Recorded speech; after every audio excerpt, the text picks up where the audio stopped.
TV5 Kids presents Cartoon Network. Mga kaanak ng mga OFW nagingit-ngit sa kawalan ng aksyon ng gobyerno para ilikas ang libu-libong Pinoy sa Libya. Death toll sa lindol sa New Zealand umakyat na sa higit 100. Mga nakaligtas sa lindol kinakapos na ng pagkain at tubig. Libreng tawag na handog ng TV5 para sa mga Pinoy sa New Zealand at Libya dinagsa. Paggunita sa anibersaryo ng EDSA People Power 1, naging maingay at puno ng pakulo. Libre pa concert ni Pinoy sa People Power Monument, silipin live. Mga hotel sa Baguio fully booked na para sa Panagbenga Festival. Sa Action Sports, Pinay boxer Ana the Hurricane Hulaton, yamado nga ba o dihado sa kanyang mababang timbang? At sa showbiz aksyon, mga artista binalikan ang kanilang partisipasyon ng People Power 1. Sa Makata Super Video, pusang pasaway, ninakawan ang mga kapitbahay.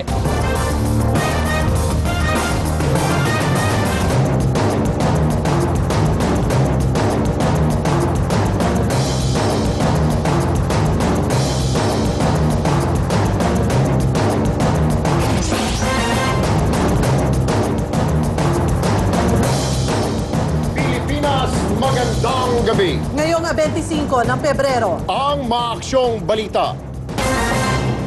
Desperado na mga kababayan natin na patuloy na naiipit sa matinding gulo sa bansang Libya. Bukod kasi sa nagkukulang na ang supply ng kanilang pagkain, uso na rin daw ang nakawan. Narito ang report. Tuloy ang protesta sa Libya. Ang ilan idinaan sa pagsasayaw. Ang panawagang bumaba sa pwesto ang leader nilang si Muammar Gaddafi. Pero sa ibang lugar, mistulang gyera ang eksena. Nagbabarilan ang mga rallyista at ang mga supporter ni Gaddafi. Sa huling report, nasa 1,000 na patay sa gulo sa mahigit 1 linggo ng people power doon. 40 iba pa ang sugatan. May ilang Pinoy na nakatawid sa Egypt at sa Tunisia, pero libo-libo pa ang natitira sa Libya. Hindi pa rin daw kasi sila inaabot ng tulong. Kaya naman, ilan sa mga Pinoy doon balak nang isugal ang kanilang buhay para lang makauwi sa Pilipinas. Magte-take risk na daw po sila, magta-travel na daw po sila ng Tunisia. It's either by walking or by kung may darating na vehicle. Ang problema, baka pag-inita naman sila kung wala silang kasamang opisyal paalis ng bansa. Dahil marami daw po silang aalis, baka mapagkamalin silang rallyista. Kung naglalakad sila, baka bigla na lang pong pagbabarilin. Bukod sa naubusan na ng pagkain, pinapasok na rin ang mga bahay ng mga Pinoy workers at pinagnanakawan ng mga residente sa Libya. Pinasok sila sa kanilang compound ng mga Libyano at tinutukan ng baril. Kinuha lahat ng gamit, yung cellphone, laptop at pera. Ayun, kaya so wala talaga sa pera. Iniisip namin, pati pagkain wala na rin. Nananawagan ang pamilya ng mga OFW na agad kumilos para mailigtas ang kanilang mga mahal sa buhay. Kahapon, mismong si Pangulong Aquino ang umamin na nahihirapan ang mga opisyal ng gobyerno na makapasok sa Libya dahil mismong ang paliparan ay sinakop na ng mga rallyista. Bukod pa riyan ang kakulangan ng budget para iligas ang libu-libong mga OFW doon. Kaya ang tanging hiling ng mga kaanak ng mga OFW sa Libya, sana po makauwi po ng ligtas yung asawa ko, makauwi po siya sa lalong madaling panahon. Ang hirap po na nag-iisip kami na di kami makakain, di po kami makatulog. Hindi nila bina-voice out, pero nag-aalala po sila. Erwin Tulfo, News 5. Hirap ang marami nating kapatid kontakin ang kanilang mga mahal sa buhay na naiipit ngayon sa gulo sa Libya. Kaya marami ang natuwa sa aksyon libreng tawag ng News 5 at Smart Communications kung saan libreng matatawagan ang OFWs hindi lamang sa Libya kundi pati sa iba pang bahagi ng Middle East at New Zealand. Narito ang report. Lubos ang pag-aalala ni Aling Rosana dahil ilang araw nang hindi niya nakakausap sa telepono ang kanyang asawang si Eliseo Dacanay. Nasa Albaida, Libya si Mang Eliseo. Puro text message lang daw ang kanyang natatanggap mula sa asawa. Kaya't nang malaman ang libreng tawag na handog ng News 5 at Smart, agad sumugod si nanay dito sa TV5. Bakas sa kanya ang pangamba at pag-aalala. Mahirap ang aming kalagayan dito.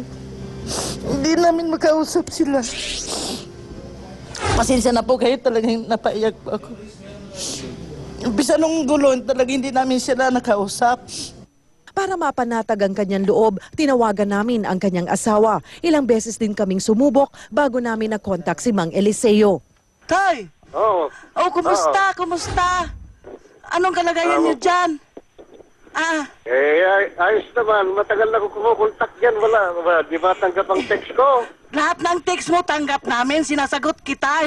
Kaso hindi siguro natanggap mo. Lahat ng text mo, kahapon lang, wala na lahat. Kaya nagpunta ako dito sa TV5 kasi may libreng tawag sa Smart.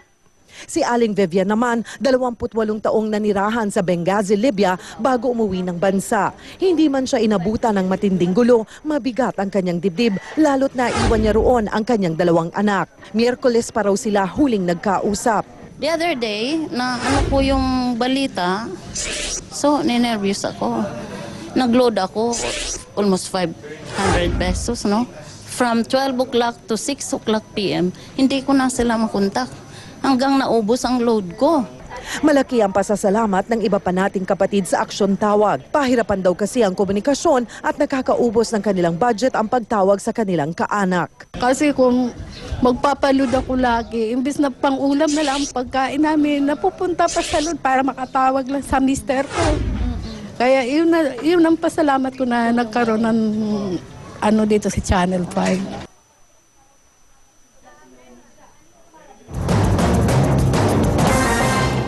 Nakikita ho ninyo ngayon sa inyong screen ang Aksyon Tawag dito mismo sa opisina ng TV5.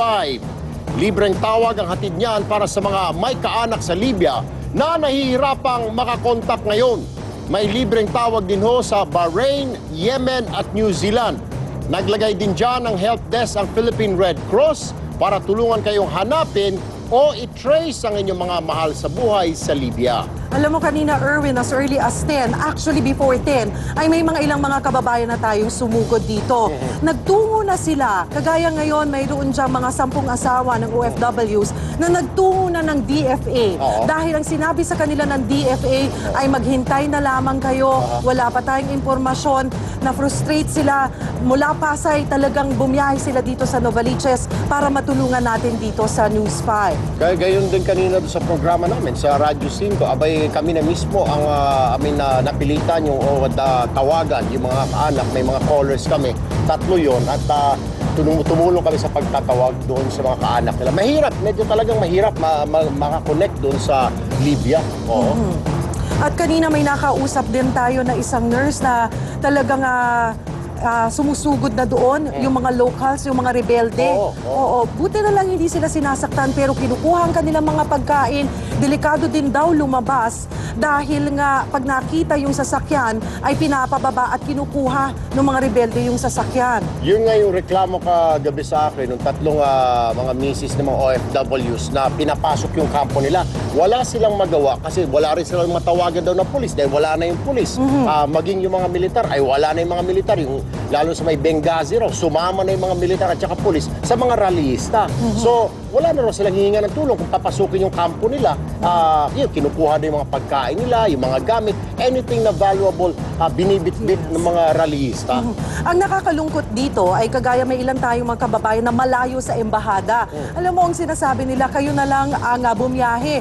Ayaw naman nila ng mag-take ng chances dahil nga delikado. Kanina rin may nakausap tayo na around almost 3,000 daw na OFWs tayo ang na-stuck sa Benghazi International Airport.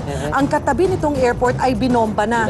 So natatakot na itong mga nandito. Pero ang maganda dito, yung kumpanya nila ay patuloy ang pagpapadala ng mga bus para mailikas sila. So yung nakausap natin ay kanina nasa border na sila ng Egypt. Meron din tayo nakausap kagabi, Cheryl, na yung misis, ang sabi sa kanya na mister, wala raw tulong na nangyari. So isang company sila, pero iba-iba yung mga nationalities nila.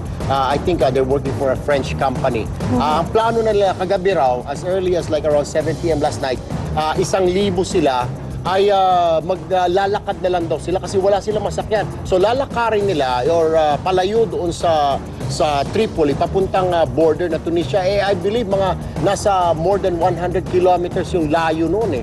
Pero they will take their chance na lang daw kaysa sa maipit sila dyan at sa gulo na yan. So, yun ang kawawa. At I believe meron yata tayo doon mga 100 Pilipino doon sa grupo na yon na planong maglakad na lang papunta doon sa border ng Tunisia.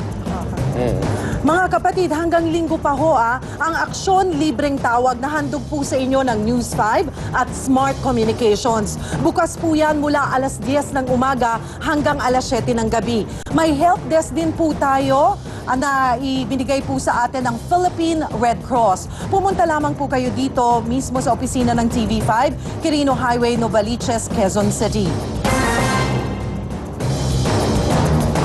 At para po mas maintindihan natin ang sitwasyon sa Libya, narito po ang evacuation plan na naiisip ng gobyerno para sa mga Pinoy doon. Karamihan po sa mga OFW nasa 2 major cities sa Libya, sa Tripoli kung saan may konsulado ang Pilipinas at sa Benghazi. Ang mga OFW po mula sa Tripoli isasakay sa eroplano papuntang Tunisia. Yung mga nasa Benghazi, sa Egypt naman sila dadalhin.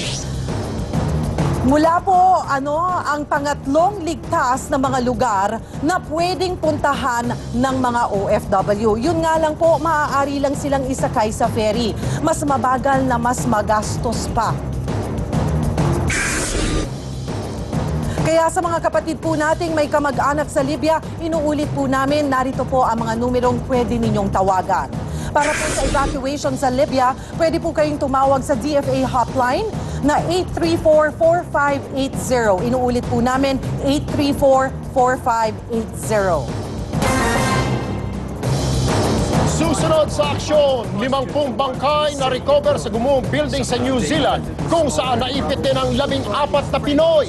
Mga nakaligtas na OFW hirap din sa kanilang sitwasyon. Sitwasyon sa Bahrain lalo ring uminit. Pangulong Aquino, personal na kinausap ang isang OFW doon. At Lea Salonga at David Pomeranz magsasama sa isang concert. David, idol daw si Lea.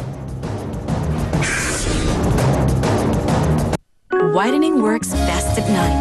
New Escanol Glutamilk Whitening Night Cream. It has glutathione complex and overnight renew for whiter skin.